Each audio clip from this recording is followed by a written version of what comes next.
नमस्कार, VNM news में आप सभी का स्वागत है। मैं हूं रंजना दवे। देश दुनिया की छोटी बड़ी खबरों से पहले आइए नजर डालते हैं आज की हेडलाइंस पर।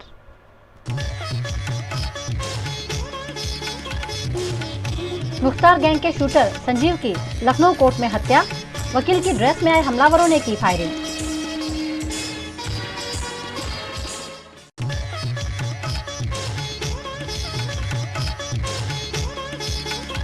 सपा सुप्रीमो अखिलेश यादव से मिले केजरीवाल, अध्यादेश के खिलाफ मांगा समर्थन।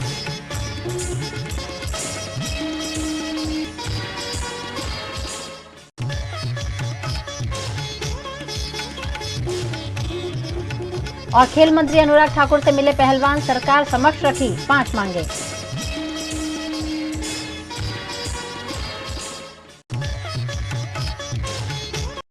उत्तर प्रदेश के लखनऊ में मुख्तार गैंग के शूटर संजीव जीवा की कोर्ट में ही सरेआम हत्या कर दी गई।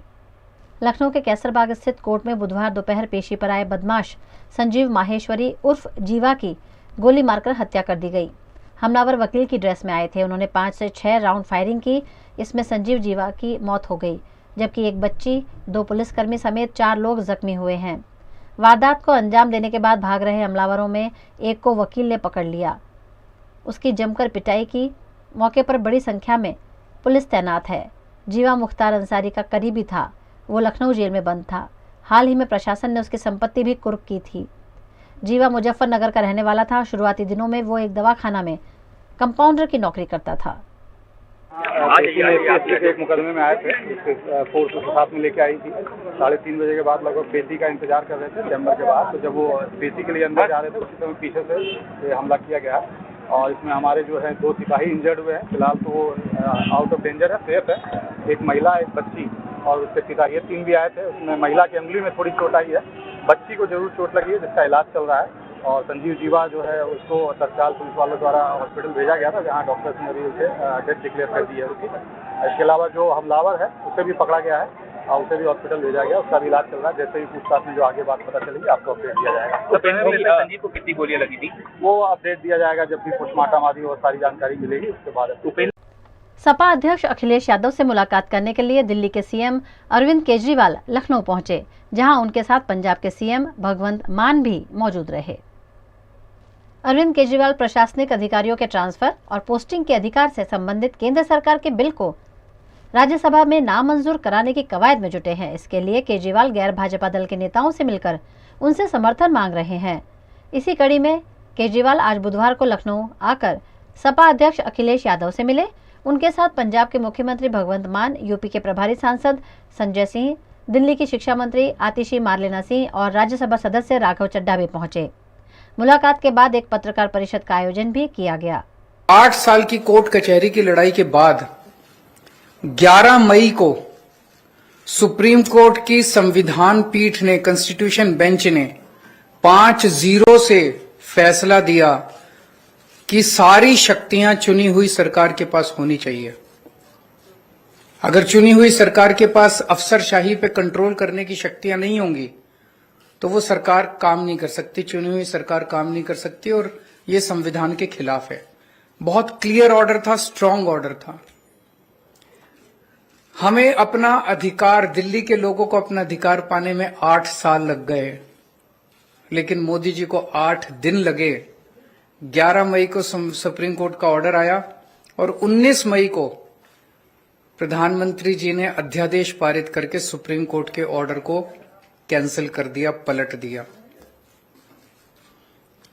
19 मई को क्यों किया? 19 मई की शाम को 5 बजे सुप्रीम कोर्ट बंद हो गया, वेकेशन हो गई सुप्रीम कोर्ट की। 5 बजे वेकेशन हुई, रात को 10 बजे रात के अंधेरे में मोदी सरकार ने अध्यादेश जारी करके सुप्रीम कोर्ट का ऑर्डर कैंसिल कर दिया। यही दिखाता है कि उनके दिल में काला था।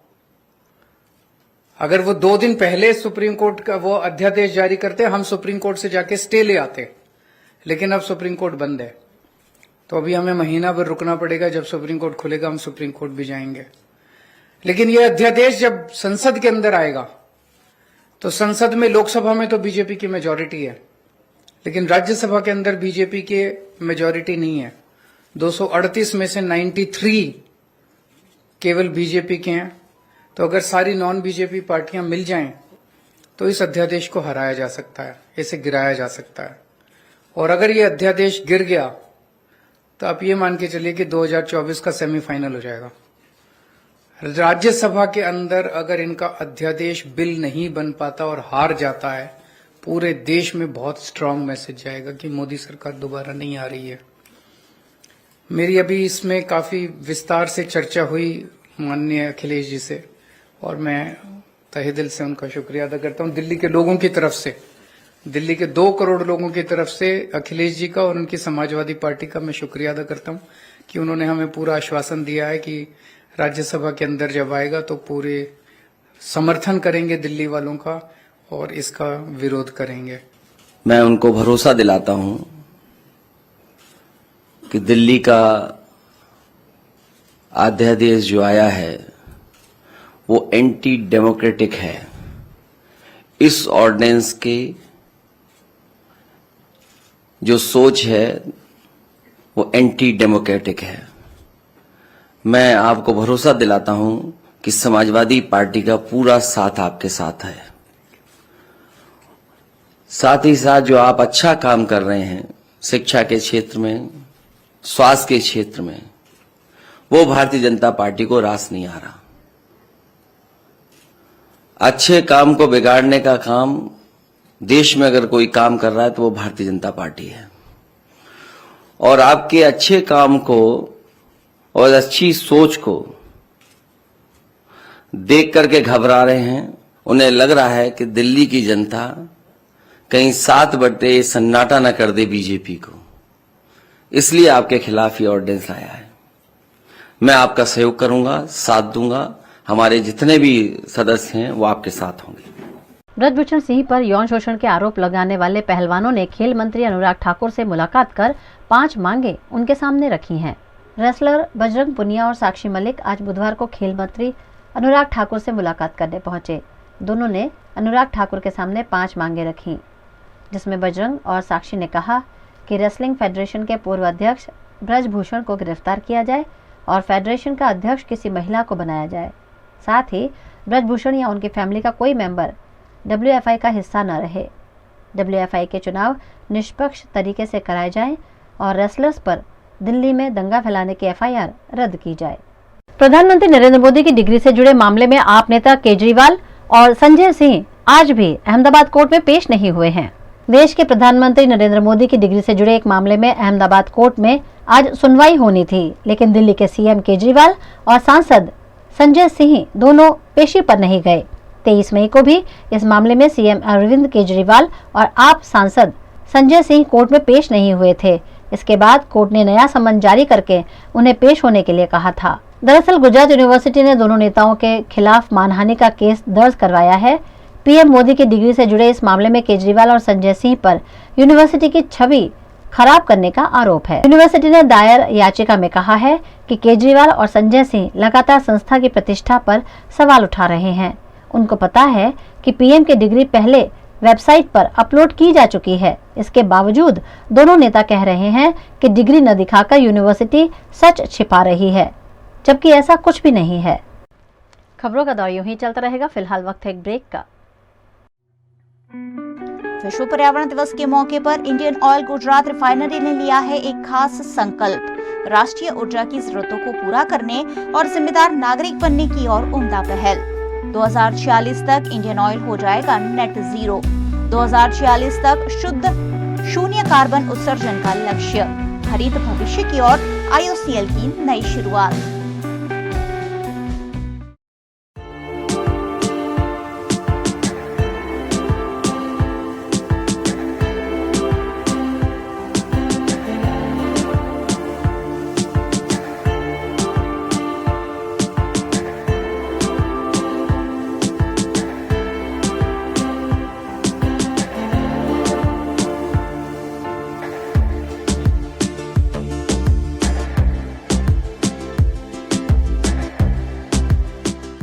भारत ले रहा है इलेक्ट्रिक अंगड़ाई। क्यों ना हम साथ चले, साथ चले, साथ बढ़े, साथ बढ़े, देश मेरे, देश मेरे। देश को ले जाए नई दिशा की ओर। आपका जॉय, भारत का जॉय। વડોદરાના ઘણા વિસ્તારો જેમ કે અકોટા, માંજલપુર, અલકાપુરી, મકરપુરા વગેરે વગેરે વિસ્તારોના લોકો ચિંતામાં છે. આ ચિંતાનું કારણ છે વડોદરાના લોકોમાં વધતી ઈર્ષા. જી હા, અને આ ઈર્ષાનો સ્ત્રોત છે તરસાલી એરિયામાં આવેલ રેઝિડેન્શિયલ પ્રોજેક્ટ દર્શનમ પ્લેસ. ઘણી બધી એમિનિટીઝથી ભરપૂર આ 2 અને 3 BHK પ્રોજેક્ટ બની ગયો છે નવા ઘર શોધવાવાળા લોકો માટે એક અનોખો અવસર.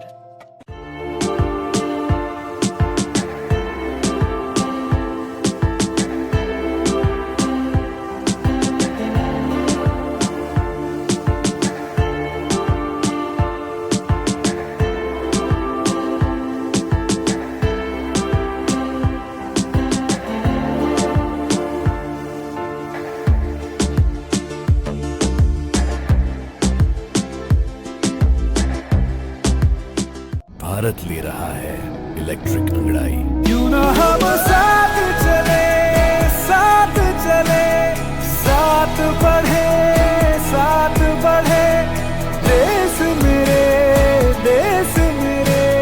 देश को ले जाए नई दिशा की ओर। आपका जॉय, भारत का जॉय। विश्व पर्यावरण दिवस के मौके पर इंडियन ऑयल गुजरात रिफाइनरी ने लिया है एक खास संकल्प। राष्ट्रीय ऊर्जा की जरूरतों को पूरा करने और जिम्मेदार नागरिक बनने की ओर उम्दा पहल। 2046 तक इंडियन ऑयल हो जाएगा नेट जीरो। 2046 तक शुद्ध शून्य कार्बन उत्सर्जन का लक्ष्य। हरित भविष्य की ओर IOCL की नई शुरुआत। दिल्ली के मुख्यमंत्री अरविंद केजरीवाल केंद्र के खिलाफ अध्यादेश मामले अलग अलग दल के नेताओं से मिल रहे हैं, जिसके तहत उन्होंने सपा सुप्रीमो अखिलेश यादव से भी मुलाकात की, जिस पर यूपी कांग्रेस के प्रवक्ता अंशु अवस्थी ने अपनी प्रतिक्रिया दी। भारतीय जनता पार्टी जो तानाशाही कर रही है और लगातार संविधान को चुनौती दे रही है, तो ऐसे में सभी राजनीतिक दलों के लिए एक सीख है। जिस तानाशाही के खिलाफ संविधान को बचाने के लिए, आम आदमी के अधिकारों को बचाने के लिए श्री राहुल गांधी जी, कांग्रेस पार्टी, श्री मल्लिकार्जुन खड़गे जी लड़ रहे हैं, उसको लेकर अरविंद केजरीवाल जी को और अखिलेश यादव जी को सोचना होगा। पूरे विपक्ष को एक साथ खड़े होने की जरूरत है। वो अपने दिल्ली के प्रकरण में तो अखिलेश यादव जी से मिलने आ रहे हैं, लेकिन इस समय बड़ी लड़ाई को एक साथ लड़ने की जरूरत है। इन छोटी छोटी लड़ाइयों को लड़ने से हम इन तानाशाहों को नहीं हरा सकते। तो मुलाकात हो रही, अच्छी बात है, मुलाकात होनी चाहिए। शुरुआत मुलाकात से होती है, लेकिन इस बात को ध्यान रखना होगा कि जो राहुल गांधी जी लड़ाई लड़ रहे हैं, कांग्रेस पार्टी लड़ाई लड़ रही, उसकी ताकत बढ़ाने की जरूरत है। यदि नहीं बढ़ाई तो इसी तरीके से एक एक करके सबको भारतीय जनता पार्टी प्रताड़ित करेगी, परेशान करेगी। सीधे रूप से भारतीय जनता पार्टी के समर्थक माने जाते बाबा रामदेव ने कोरोना वैक्सीनेशन बहुत बड़ा घोटाला होने की बात कहकर एक बार फिर से सनसनी मचा दी है। स्वामी जी, मैंने अपना आई साइट वीक हो गया था, जो मैंने पहले आई ग्रिड नहीं थी तो सप्तामृत, लोह, मुक्ता सुक्ति, त्राटक करके सही कर लिया था। लेकिन मैंने कोविड वैक्सीन जब लगवाई तो मेरी फिर आज तक आई साइट सही नहीं हो रही, आई ग्रिड से भी नहीं हो रही अब सही। ये वैक्सीनेशन ने तो करोड़ों, ये वैक्सीनेशन बहुत बड़ा घोटाला है। जरूरी था या नहीं था, और उसके बाद कितने लोगों को हार्ट अटैक से डेथ हुई, लाखों लोग मार दिए इन्होंने, करोड़ों लोग। जितने कोरोना से नहीं मरे उससे ज्यादा लोग कोरोना की वैक्सीनेशन के बाद हार्ट अटैक से मरे, और ऐसे मरे टपाटप वरमाला पहनाई और उधर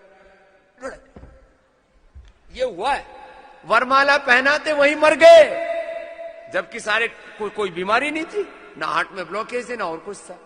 कोई स्विमिंग पूल से वापस नहीं लौटे, कोई दौड़ते दौड़ते मर गए, बच्चे क्रिकेट खेलते खेलते, खिलाड़ी, कोई पुलिस की कोई फौज की भर्ती में गया, वहीं दौड़ते दौड़ते वहीं मर गया।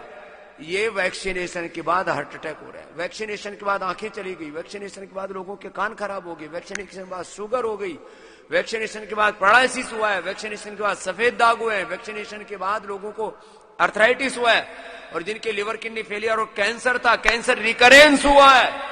जिनको मैंने लीवर किडनी ठीक कर दिया था वैक्सीनेशन करा के फिर दोबारा खराब करा लिया। ऐसे कितने उपद्रव हैं, तो तूने तो थोड़ा ही उपद्रव देखा है, कोई नहीं ठीक कर दो। तो स्वामी जी दोनों बच्चों को मैंने वैक्सीन नहीं लगवाई, लेकिन हम पे प्रेशराइज्ड था कि आपकी सैलरी रोक दी जाएगी, वैक्सीन जरूर लगवाना पड़ा, इसलिए वो मैंडेटरी कर दिया था। ऐसा बहुत बहुत बड़ा उपद्रव हुआ है। मैं इसके ऊपर ज्यादा नहीं बोलूंगा क्योंकि इसमें विवाद होने की बहुत संभावना है। क्या करूं? बोले बाबा जी आप भी विवादों से डरते हो और मैं डरता नहीं। केंद्र में नरेंद्र मोदी की सरकार ने 9 साल पूर्ण किए हैं। इन 9 सालों की उपलब्धियों से वडोदरा वासियों को अवगत कराने राज्यसभा की सांसद और राष्ट्रीय महिला मोर्चा की महामंत्री इंदुबाला गोस्वामी वडोदरा आईं। मोदी सरकार की उपलब्धियों को जन जन तक पहुंचाने के लिए वडोदरा भाजपा द्वारा पत्रकार परिषद आयोजित की गई, जिसमें राज्यसभा की सांसद और राष्ट्रीय महिला मोर्चा की महामंत्री इंदुबाला गोस्वामी के साथ वडोदरा सांसद रंजनबेन भट्ट, विधानसभा के मुख्य दंडक बालकृष्ण शुक्ल समेत के भाजपा नेता शामिल रहे। आज मैं देखती हूँ मेरे हिमाचल जैसे पहाड़ी क्षेत्र में भी या आपके गुजरात में भी दूरांचल जो बहुत ट्रेडिशनल क्या बोल सकते हैं पिछड़े हुए क्षेत्र हैं, उन क्षेत्रों की एक महिला भी जब अपना पेटीएम से ट्रांजैक्शन करती है, अपने डिजिटली वो ट्रांजैक्शन करती है, तो सोच सकते हैं कितना बड़ा परिवर्तन आया है। आज सोलर एनर्जी में कह सकते हैं कि बहुत बड़ा परिवर्तन आया है और भविष्य में आएगा, लेकिन कभी किसी ने सोचा नहीं था कि सोलर एनर्जी में भारत जब सोलर एनर्जी में इंटरनेशनल सोलर एलायंस बना था, तो कभी किसी ने सोचा नहीं होगा कि उसका केंद्र जो होगा भारत होगा। ये हुआ है भारत में परिवर्तन, यानी कि आने वाले टाइम में सौर ऊर्जा में भी भारत विश्व में नंबर 1 हब बनेगा। 9 वर्षों में सिर्फ सांसदों की संख्या ही नहीं बढ़ी है, सांसदों को वो मंत्रालय दिए गए जो कभी हमारा समाज सोचता ही नहीं था कि उसको महिला जो है उसका संचालन कर सकती है, या हमारे नेतृत्व नहीं सोचता था कि महिला उस मंत्रालय का, विदेश मंत्रालय, रक्षा मंत्रालय, वित्त मंत्रालय और कोरोना जैसी भयावह बीमारी में जिस तरह से हमारी वित्त मंत्री माननीय सीतारमण जी ने वित्त मंत्रालय चलाया, वो आप सबके भी सामने है। और हमारी भारतीय जनता पार्टी की सरकार चाहे केंद्र में हो चाहे प्रदेशों में हो, हम वो वायदे नहीं करते हैं जिन वायदों को सरकार को लगता है कि हम लोग भविष्य में कहीं प्रदेश को कर्जे में न डूबे दें, गरीब जनता के लिए प्रदेश को कर्जदार ना कर सके, कल को प्रदेश को उन चीज़ों को सहना ना पड़े। तो ये रखते हुए कभी हमारी सरकार चाहे केंद्र में प्रदेश में है ऐसे निर्णय नहीं लेती है जो प्रदेश के हित में या देश के हित में। वीएनएम टीवी की खबरें अब आप यूट्यूब, फेसबुक, इंस्टाग्राम के अलावा OTT प्लेटफॉर्म्स पर भी लाइव देख सकते हैं। डेली हंट, जियो टीवी, वोडाफोन टीवी पर 24 घंटे वीएनएम टीवी आपके लिए उपलब्ध है, तो देखते रहिए VNM TV. VNM news room से आज बस इतना ही। कल फिर मुलाकात होगी, तब तक के लिए इजाजत दीजिए। नमस्कार।